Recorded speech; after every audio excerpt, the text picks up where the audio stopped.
आए हो मेरे जिंदगी में तुम बहार बनके, आए हो मेरे जिंदगी में तुम बहार बनके, मेरे दिल में यूं ही रहना है, मेरे दिल में यूं ही रहना, तुम प्यार प्यार बनके, आए हो मेरे जिंदगी में तुम बहार बनके। हेलो दोस्तों, आपके अपने यूट्यूब चैनल मैं सोल पे आपका स्वागत है। मैं हूं सोनू कुमार गुप्ता और आप लोग के बीच फिर से वास्तविक संख्याएं यानी रियल्स नंबर्स का कुछ ऐसे क्वेश्चन को लेकर आया हूं जो कि बहुत ही बेहतरीन होगा। और ये जो है हम लोगों ने प्रश्नावली 1.2 तक पढ़ लिया था। अब जो है प्रश्नावली जो है 1.3 को पढ़ेंगे। यानी आज का क्वेश्चन जो है इतना अच्छा है कि आज तक हम लोगों ने 10th क्लास में सबसे कोई हार्ड क्वेश्चन बुझा था, माना था, तो √5 को सिद्ध करना, √2 को सिद्ध करना, √3 को सिद्ध करना कि √5 एक अपरिमेय संख्या है या ना। सिद्ध करके दिखाइए, सिद्ध कीजिए कि √5 एक अपरिमेय संख्या है कि नहीं। सिद्ध कीजिए कि √2 एक अपरिमेय संख्या है। सिद्ध कीजिए कि √3 एक अपरिमेय संख्या है।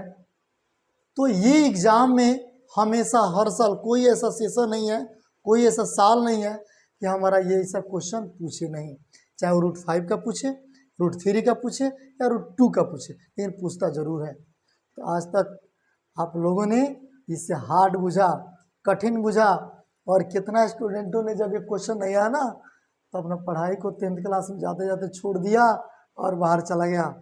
लेकिन मैं उन स्टूडेंटों से कहता हूँ, एक बार हमसे जुड़ कर तो देखिए, आप बाहर भी भागे होंगे ना, फिर मैं आपको बुला लूँगा। आज मैं ऐसे समझाऊंगा, आज के क्लास इतना अच्छा होगा कि आपको दिल और दिमाग में उतार दूंगा। और ये क्वेश्चन आपको अगर खिलौना नहीं बना देंगे तो फिर कहना, साफ खिला देंगे इस क्वेश्चन से। तो चलिए देखते हैं बिना देर करते हुए। क्वेश्चन ये कह रहा है, बाबू सिद्ध कीजिए कि √5 एक अपरिमेय संख्या है। चलिए इसको सॉल्व करते हैं। तो ये तो कह रहा है कि सिद्ध करके बताइए कि √5 जो है एक अपरिमेय संख्या है कि नहीं है। तो इसके जस्ट विपरीत हम लोग क्या कर लेंगे, मान लेंगे उल्टा। कैसे?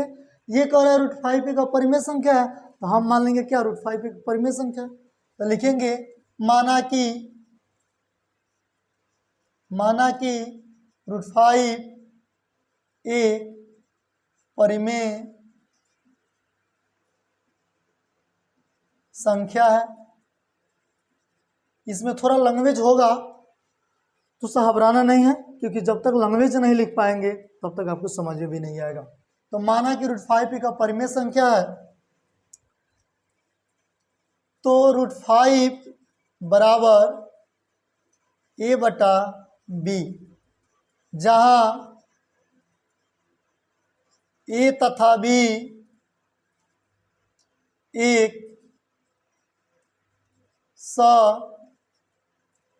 अभाज्य संख्या है, अभाज्य संख्या है। यानी √5 बराबर a/b, इसको माना। तो जहां a और b जो है एक अभाज्य संख्या है। अब क्या करेंगे बाबू, तो √5 बराबर a/b हुआ। लिखेंगे दोनों पक्षों में वर्ग करने पर, वर्ग का मतलब समझते हैं ना, वर्ग का मतलब स्क्वायर पावर में 2। कैसे? तो और आ जाए इसे √5, अब वर्ग कर दो बराबर a/b, इसका भी स्क्वायर कर दो। तो √5 का वर्ग जो होता है, रूट खत्म हो जाता है यानी 5 हो जाता है। √5 का वर्ग कितना होता है, रूट खत्म 5 हो जाता है, बराबर a का वर्ग a² और b का वर्ग b²। एक बार क्या करेंगे, 5 के नीचे 1 मान लेंगे और तिरछी गुना करेंगे, क्रॉस मल्टीप्लिकेशन। तो क्या होगा, 5b² बराबर a²। फिर क्या करेंगे, इसीलिए बी स्क्वायर बराबर ए स्क्वायर बटा 5, ए स्क्वायर बटा 5। अब लिखेंगे क्या लैंग्वेज में कि ए स्क्वायर का एक गुणनखंड 5 है तो का भी एक गुणनखंड 5 होगा। तो अब आगे बढ़ेंगे, यहाँ नहीं हटा तो इधर चलते हैं, लिखेंगे पुनः माना कि ए बराबर 5n, जहाँ n एक पूर्णांक है। n एक क्या है जी? पूर्णांक है। यानी a बटा b, तो √5 बराबर a का मान जो है यहाँ पे है, यानी 5n बटा b। आगे बढ़ते हैं, लिखेंगे दोनों पक्षों में वर्ग करने पर फिर क्या करेंगे, इसमें दोनों पक्षों में वर्ग करेंगे। वर्ग में होता है स्क्वायर, यानी पावर में 2। तो √5 का वर्ग कर देंगे बराबर 5n बटा b का भी वर्ग कर देंगे। आगे कर चलते हैं, तो √5 का वर्ग 5 हो गया बराबर 5n का वर्ग, 5 का वर्ग 25, n का वर्ग स्क्वायर बटा b का b स्क्वायर। इसके नीचे एक मानते हैं और तिरछा तिरछी गुना करते हैं, तो 5b स्क्वायर बराबर 25n स्क्वायर। लिखेंगे b स्क्वायर बराबर 25n स्क्वायर बटा 5। ये कटा तो 5 25, 5 वर्ग में कटा, 5n square equal to b square. क्या?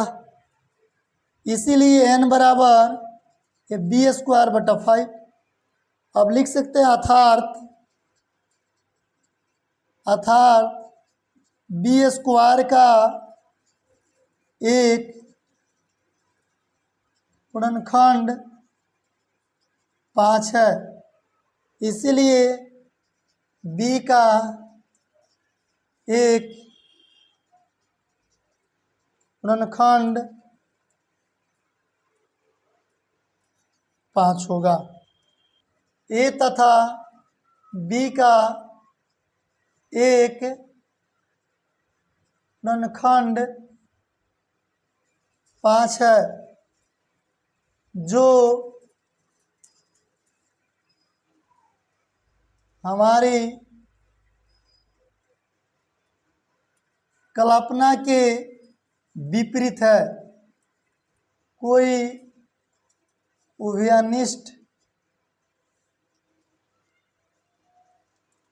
गुणनखंड नहीं है, अतः √5 एक अपरिमेय संख्या है। अपरिमेय